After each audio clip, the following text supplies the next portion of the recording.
Hello everyone, and welcome to Tourniquets. Today in this video we would like to explain to you the process of how to automatically highlight a row in Excel based on specific entered data. In this example, we will show you how to achieve this by using a sample purchase order log that will highlight rows either in the color green or red, based on if the part has been ordered or not. Before we begin, please know that some basic knowledge of Excel will be needed in order to complete this task. For instance, we will not cover how to open Excel, or how to resize columns and rows in this video. First, open the Excel document that you would like to format. Next, from the Home tab, click the Conditional Formatting drop-down menu, and click New Rule. In the New Formatting Rule window, click the option that says Use a formula to determine which cells to format.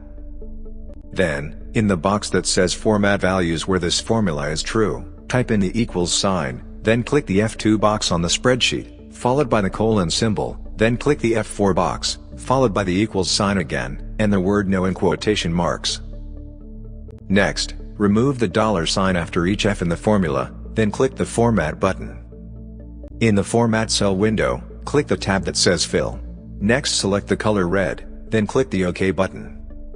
Once you are back to the New Formatting Rule window, click the box that says OK.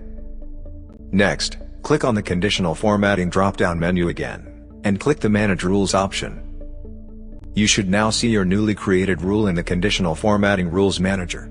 If you do not see your rule here, you may need to go to the drop-down menu that says Show Formatting Rules For, and change the selection to the line that says This Worksheet.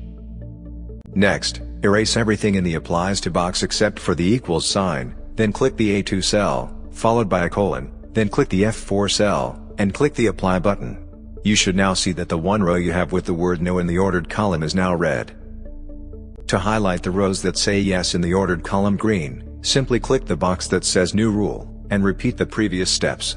The only things you will need to do differently is select green as your fill color, and type the word Yes in quotation marks instead of the word No. Once you are done, click the Apply button, and then the OK button. Now you should see that you have two lines highlighted green, and one line highlighted in red. However, how do you know that the conditional formatting is working correctly? Well, to verify, simply change each Yes and No option in the ordered column and make sure that the line color changes respectively.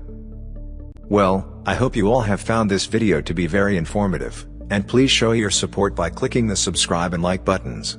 See you next time.